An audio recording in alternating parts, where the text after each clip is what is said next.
Hello, this is the Monday Agenda with me, Finn Ganwa Simbeye. Today on the program we have a very special guest. She's Dr.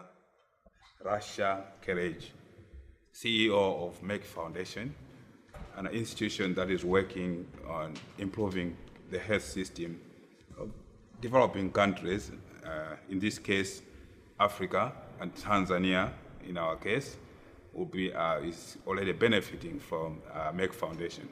Dr. Kelej, Great welcome. to see you. Thank you very much for having me. Good. You know, Merck Foundation is a non-for-profit organization, and it's the first foundation owned by Merck, Germany. It's the oldest pharmaceutical and chemical company in the world. Largest in the world. Yeah. So it's the oldest. Yeah. So established 350 years ago, which 2018, this year, we are celebrating actually the 350 years anniversary of Merck. 350. So it is fantastic, and it's a very unique year for us. And you know, through all these generations, Merck taking CSR, corporate social responsibility, and being part of the community as part of their DNA. Having the foundation is not a new thing. It's actually all the programs about corporate social responsibility were there for generations. Okay, but we decided to establish the foundation to consolidate all the programs and activities we are doing since years under one umbrella. This foundation is looking at the whole world. You are operating in all countries. Developing countries. We're focusing mostly, of course, in developing countries. Countries who has communities unprivileged and have no proper access to information and healthcare. So it's our role, of course, to contribute to development, socially and economic development of these countries. Definitely.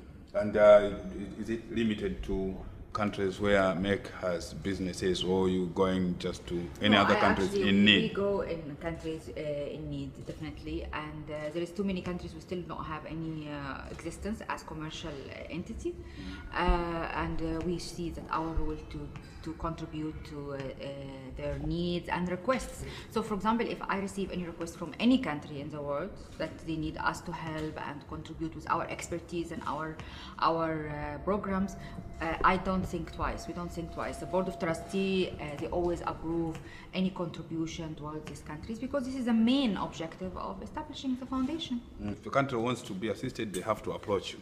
If we find the right, smart partners who is very serious and long-term relationship, we approach them ourselves. If not, we of course receive requests, and when you receive requests, definitely we evaluate and see how can we do it and what part of partnerships we can establish. But the key is a long-term, serious and committed partnerships, local partnerships. And what does it involve? I've seen out of the literature which I have that you're looking at various areas in the health sector. I see that a lot of global efforts going to the infectious disease and communicable disease. So we said that this is an area, there is a gap, especially as a burden of this communicable disease, for example, like cancer and diabetes and hypertension, is increasing dramatically. So I think prevention has a very important role, and also building capacity. So building capacity for us, we strongly believe that building capacity is the right strategy to improve access to quality and equitable healthcare solutions. Because with training all these doctors and the healthcare providers, what they're going to do, they will be able to be ambassadors in their communities to better manage and prevent the diseases, and this is what we want. Of course, we decided to, in cancer specifically, it's a very important disease, and we developed a very unique fellowship programs for 1 year and 2 years and 3 years in 3 locations of training institutions: Tata Memorial Hospital in India, and also in University of Alexandria in Egypt, and we are going to expand to University of Cairo as well. And we have also University of Nairobi. We developed the first medical oncology fellowship programs, 2 years in University of Nairobi. And we are going to, we just signed a partnership MOU with University of Malaya in Malaysia So we're going to send fellows there for oncology training, our fellowship for 1 year. So this is a really great program. I feel that it will add great value to Africa because we committed to have to increase the number of limited oncologists in the continent. Till now we have 50 oncologists. Going to in the whole continent. In 2017 they will be graduated in 2018. The ones you are they are now, Okay. So of course I don't think I don't know the number of oncologists in Africa, but it will not be more than this. Maybe, if you exclude the radiologist, and we are talking about the only sub-Saharan African countries, because what we are doing is medical oncologists. Yes, which is very important. Why? And okay, in Tanzania, who are your partners now? You're working with government, of course, the government of Tanzania and Ministry of Health. I came last year, end of the last year. I met Her Excellency, the Vice President of Tanzania, Dr. Samia, and she was great support. And we are going to continue our partnerships and our talks. Of course, now we have something to talk about because the program's always been started in Tanzania, either the hypertension and diabetes and oncology. Merck More Than a Mother will start soon, which we did not talk about it. It is a campaign for infertility. So I think we are in the start, but it's a long-term relationship. So we are not going to say everything in 1 year. It will take years, and we will be here in Tanzania for years to come. For me, Tanzania is the first country to visit in 2018. And last year you came also in July, after being appointed yes, CEO. in July, exactly. Why have you fallen in love with Tanzania? You know, Tanzania is a very important, definitely country in Africa, and very close to all our hearts, and it's a unique culture. And I feel the government is very serious in making a development and making a real impact and progress. And this is how I evaluate the efforts. When I see the government is really serious and they are going to take our efforts seriously and forward and improve it. So of course we focus more. These is the foundation's their activities. Are they also going to include medication? Merck Foundation is completely separate than Merck Commercial, and we don't even talk about the commercial and what the commercial entity is doing. It's completely operated in a different way. I have a different CEO. Like me, I don't have any idea about what the business is doing. So medication, we don't know about it, and we don't involve it in our programs. Our programs purely non-for-profit and focusing on capacity building, improving access to health care, and empowering women and youth in science and technology. And in the area of training, so it's just oncologists or other areas also? No, there is diabetes and hypertension as well, because already we have candidates, we give them 1 year diploma, online diploma for diabetes and hypertension. And of course there is fertility. As I told you, Merck More Than a Mother is a campaign, very important campaign for us, and it's about empowering women, infertile women, through access to health information and change of mindset, because women in Tanzania, in Africa in general, in many cultures, they are mistreated and discriminated due to their infertility. And of course, if you know certain numbers, you will understand that building capacity and raising awareness is very important, because 80%, almost 85% of the causes of infertility due to untreated infectious diseases, which is resulting from complication due to child marriage, genital mutation, STDs, or unsafe abortion, unsafe delivery. All these behaviors we are advocating against every year. It can cause complication of infectious diseases, which is not treated in the right time and early enough can cause infertility. So prevention is very important. So we are raising awareness about prevention. But how can we reach to all these villages and rural areas? We need to train doctors. So we actually opened the training for 3 months for infertility specialists and embryology specialists and embryologists, which is actually in Tanzania we have now 6 candidates we trained, and we're still going to train more. Where are they trained? In India. And secondly, we want to encourage men to speak openly about if there is any problem of infertility, to share the journey with their wives, to go to the doctor with their wives, because they have to understand the responsibility of infertility is 50% for men, 50% for women. So women are not the one who is solely responsible for infertility. Men also has a role in this, and 50% scientifically. So it's a cultural problem, because they know that the woman is the one who is bearing the child in her body. So you think that she is the only one responsible for infertility? No, of course not. It takes two to tango, and it is two of the responsibility. So when the woman cannot have children for 2-3 years, what happened? Abuse her and violence psychologically, and marriage breakup. There's no need for this, because it's a condition can be treated, and it is a journey between the man and woman, and both of them, they have to go to the doctor to have a happy family. Yes. So when I was looking at this, I was like, doctor is trying to go into some kind of very controversial waters, because here we have the government and some international organizations saying, you guys in Tanzania, your reproduction is very high. yes. And you can't fight poverty when your reproduction is high and your growth, especially in agriculture, which employs the majority of the people, is low. So we've got to fight this reproduction rate. It's different because we are talking about family planning here. So families who has 12 and 10 children should have only 2 or 3 maximum. But the people who has no children at all, it's a human right for them to have at least one. So the incidence of infertility is too high, although the infertility rate is very high in Tanzania, as you said, population overpopulated. But one every 4 couples are infertile in Africa, according to the WHO.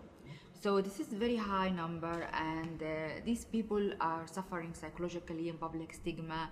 We need to change that culture, and we need to give them their human rights. They have to have the place to go to be able to have at least one child. In this respect, what exactly will the intervention be? Are you going to work with the ministry and the medical doctors to go out, as you have said, in the village and educate people that, even men can be infertile? It's not only this. There's social media, there's media. That's why I have the interview with you. When someone has a problem having a child, it doesn't affect him as a person or a human being. It's still, that's why we say more than a mother, because we want to say women are more than just mothers.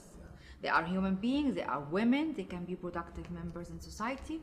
So I rely very much on the media and the youth in the social media. But our social media, we have 1 million followers, all young African. So I really feel that the future will be completely different story. But let us talk about the present at the moment, and this is the role of the media and us. Writing articles, speaking about it more. You know, like what happened in HIV in the beginning? It was a stigma, nobody wanted to talk about it. But now it's different, the same way. Same way. How do you select, or how do you pick people? Medical doctors, or at what level? Yes, they have to be gynecologists, definitely, and they've been recommended by either the Fertility Society of Africa, or by the Ministry of Health, or by the university. So after the recommendation, we give them to the scientific committee of the institution. We're going to train them to see if they are eligible, and if they are eligible, they just contact them, and we provide the training and everything. And what is the future of because really capacity is an area where we have a lot of big weakness. Yes. And training medical doctors is very expensive. Yes. And currently you are taking them abroad. What are plans to have, maybe train them so that there can be many of them locally at the University of Dar es Salaam? We created the first oncology fellowship program in Nairobi, and University of Nairobi.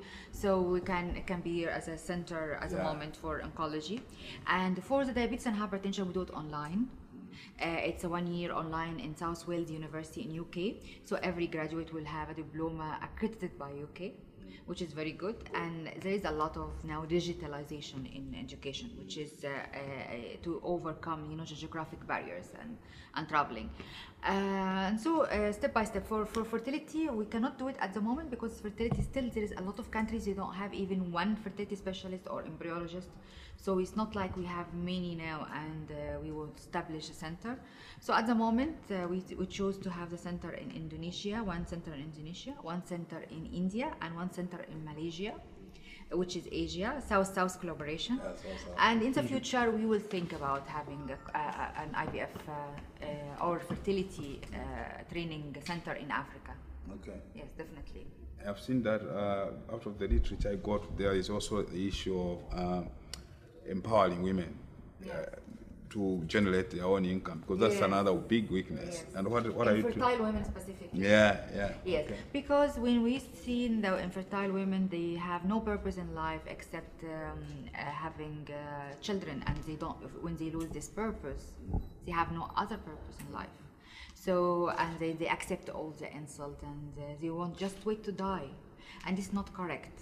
So they share their stories with us through the media and the videos. So people feel upset, and and they want to change. But these women, mostly, they are too late for them to get treated, because either they're too old or biologically are not ready, because the infection since long time manifested in their body, and the whole reproductive system gone. So we said we cannot just leave them alone like this. It's not ethical. So we group them in groups, and we start to build for them training and profession, like a small business.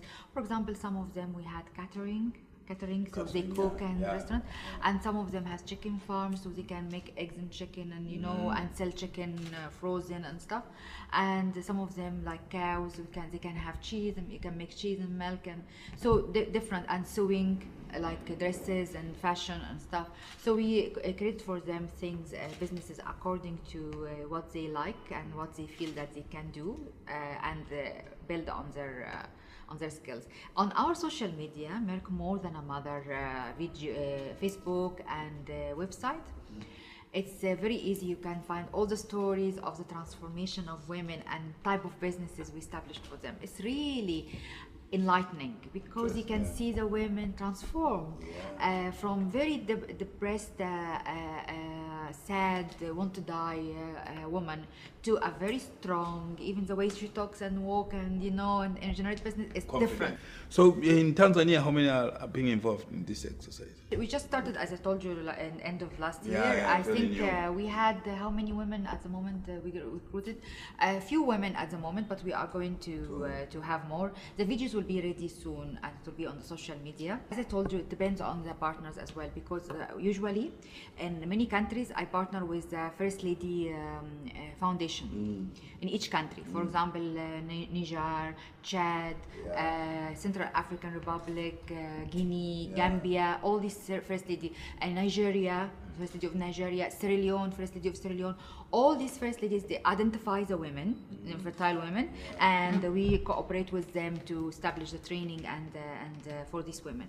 So until we find someone who identifies these women for us, we will be able to. So if any organization know a number of infertile women are suffering in Tanzania, please to contact us in our website www.merck-foundation.com. We have a hospital which has been trying to treat women who are fistula. It's also a big problem, fistula. Fistula also causes infertility in the future, They have managed to treat many of them. I think many of them are suffering just the way like those who are infertile women. By the way, I have also a program about fistula. I will start in 2018. How many countries now are being involved? 25. Up to now? In Africa, yes. Sub-Saharan? Yes, Sub-Saharan, yes. And what does, all of them, you discovered them yourselves? Because no, through partners as well. Through partners. Like, for example, when I have a TV interview like this, or I meet the scientific committee of the different countries, because we have a representative in our scientific committee from each country, fertility society. So Benin and Chad and Mali and Malawi, they are representative from each, even Gabon. So they always we start from there mainly. or the first ladies, we approach them as well, and there is some of them are contacting us themselves. Yeah. And what is now the future, doctor? If you look at 10, 20 years to come, you have Yes. said you want I a want long in the future relationship. 10 years to come. 10, 20 I years. want when someone say infertile, it's not a stigma or it's not a taboo. Yeah. It's infertile, like you have a cold, like you say diabetes, it's no problem, yeah? So infertility also, I wanted to have no problem about it. There is some women contacted me and say, we have to select our words and we don't say that they are infertile women. I said, no, why? Infertility is not a bad thing. It is not even a stigma or a taboo, it's a condition. So they are infertile women and they can say proudly that they are infertile, they get treated, or they just go along with their lives and build a different future for themselves and contribute to the community in a different way. So this is very important. So this is a change of the culture I want. I want every man I see every fertility clinic, the man and the woman, husband and wife together, sitting together, talking and finding solution like we see in Europe. I want this in Africa very soon. I want to have fertility clinic and IVF center in public health sectors in every country. 1, 2, 3, or even in different counties. This is the future. I want to have many students and in the schools, they are treating them how to prevent infertility. They educating them how to prevent infertility in the schools. So they are ready and we eliminate around 85% of the infertility. If we have worked on the prevention and education for the youth from now, we can eliminate a very, very high number of infertility. I want one day to be impersed, treating infertility to be impersed, because when it's become less, it can easily be impersed and not burden on the economy. So these all dreams. Looking at treatment now, how to treat infertile men and women. Yes. That's another area which is very challenging in terms of the costs. Are we going to really come to a period when we have yes, definitely. Look, I mean, in economy science, if something demand more than supply, what happens? Demand more than supply, prices go down. When the supply more than the demand, prices go down. So when we educate more doctors, train more IVF, and there is more IVF centers around in the one country, what's happened? Competition in prices go down, and they are all local. They don't have to travel abroad or bring someone from abroad, so the cost will go down by automatically. Like what happened in many countries. We're not talking about something we are going to experience for the first time. 50 years ago, for example, in the place I live in UAE, that treatment of IVF cycle, it was so high 15 years ago. Now, because there are too many, it's almost 10 lower in the price. So probably we'll reach through that definitely. place. I will contribute to this through Merck Foundation. Merck Foundation is very, very, very keen to build a great capacity of fertility care in Africa. And I hope that I can be part of this when I'm CEO of Merck Foundation. And you said this year you also want to introduce fistula. Any other areas you go into? No, actually this is a new thing. I still thinking about it, but it's very much related to the fertility as well, because there is too many in Africa. The reason they caused the fertility is one of the causes is fistula, and it's too high incidence. So I think it makes sense that we can contribute a little bit in fistula as well as part of the prevention. And when you met the Vice President last year, what did she have to say to you? Because I'm sure the challenges. She was very, very, very keen. You can see also our meeting on social media, and she was very, very keen to be part and contribute. And she saw that our objectives and vision is very noble, and she's the ambassador of women empowerment, UN ambassador of women empowerment. Yes, so of course this is very much aligned with her vision as well, and she's done a lot of great things for empowering women, and we also doing a lot of things in empowering women in science and technology, and then empowering women, of course, infertile women through economic empowerment, part of her also vision. So I very much aligned with her own vision, definitely. We chose to be specialized in cancer, diabetes, hypertension, and fertility, four areas. And of course, these are areas very important for Africa. One of the things which women have been burdened with, as we have said, is many children. There is no family planning, and access to contraceptives has been a problem because funding from the government is not adequate. You discussed that earlier with the Vice President. No, it's not our area. I told you that we are focusing on the infertility. So it's completely different than the family planning. Yeah. There's a lot of NGOs, and big NGOs are focusing on the family planning, and of course we leave them in their specialty and us with our specialty, knowing that no other foundation on earth actually it's not, they have done what we have done in fertility in Africa. So we this by focus. When you focus, if you scatter yourself all over the place and spread yourself thin, no impact will happen. And when you are talking about numbers, what are the numbers now? What numbers are you looking at? Yeah. I think we aim for more than 150 oncologists within 5 years, and also similar to fertility and embryology specialists. But also it depends on the people and the candidates, because you can just give a number and then you don't have this year candidates are willing to travel to train or is eligible and they have the right specialty. So it depends also on the environment around you, but I think it's achievable. And the numbers on the side of the women, you do have a target also there that we want by the next 5 years, say we're working with maybe 10 or 20,000 women. Something like this, yes. This is a number. I actually aim more to change the culture in many places and recruit media with us, because this is the media can go to every house and we can impact the change of the culture. So we don't have to say every year we have to increase the number of empowering infertile women, because maybe the infertile women will reduce their numbers.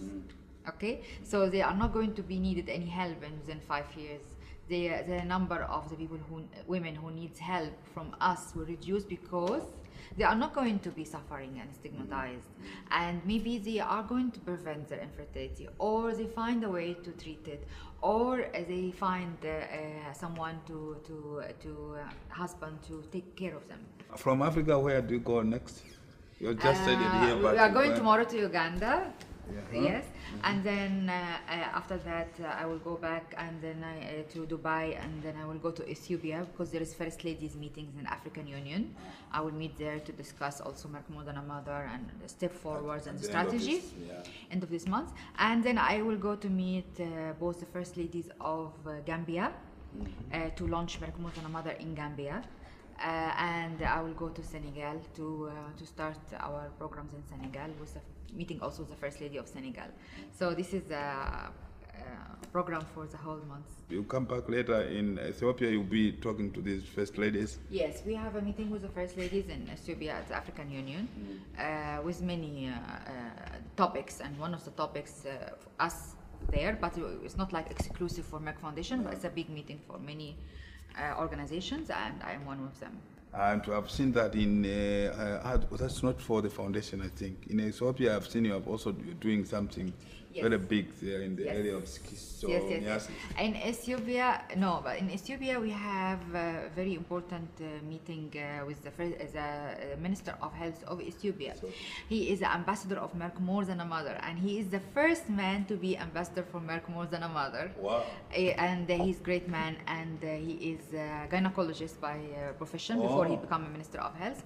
And he has this dream that to empower infertile women, because he's seen a lot of cases during his practice and a lot of women who are suffering. So he took it very much seriously, and I'm going to meet him when I go to Ethiopia, and with contribution from Merck and from the Ministry of Health, they're going to establish the first public IVF center in Ethiopia. Good. And this is great achievement. It's making history actually, making history in Ethiopia.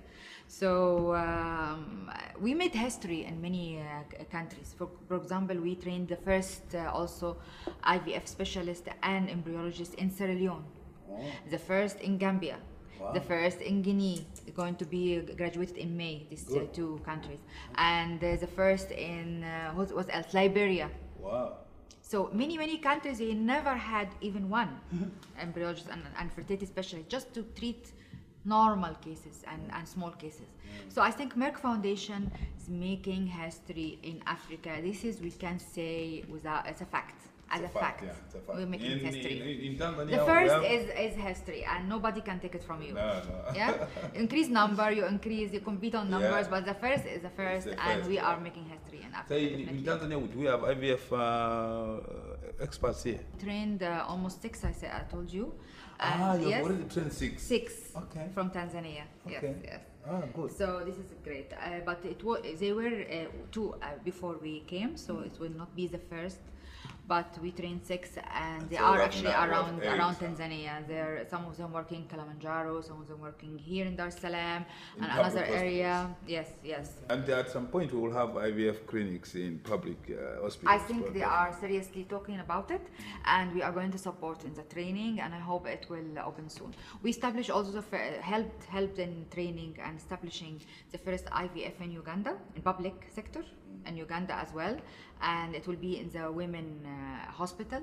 It is with our ambassador, Minister Sarah Obinti. She's the Minister of State of Health of Uganda. She's also a great lady. She took it very serious, and she's going to help establishing this IVF center, which is going to open in May.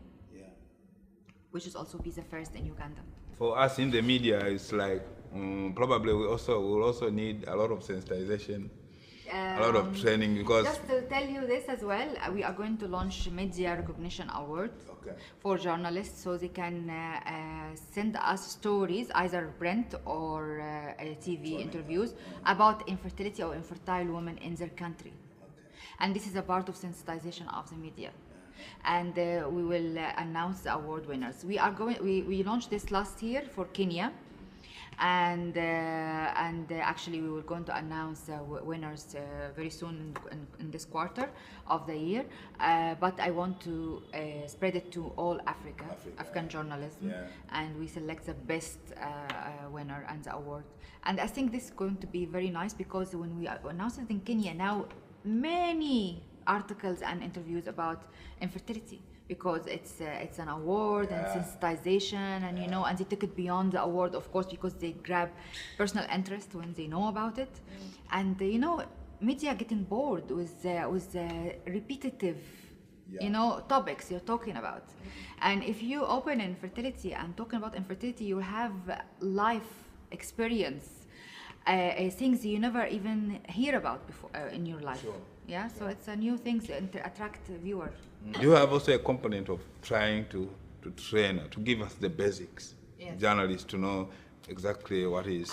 I think we can do something online about infertility, and also if you go to our website, you just read the things that you understand completely what is the infertility is, and we are doing it one-to-one at the moment, but I think it's a good idea to have a module specifically for media.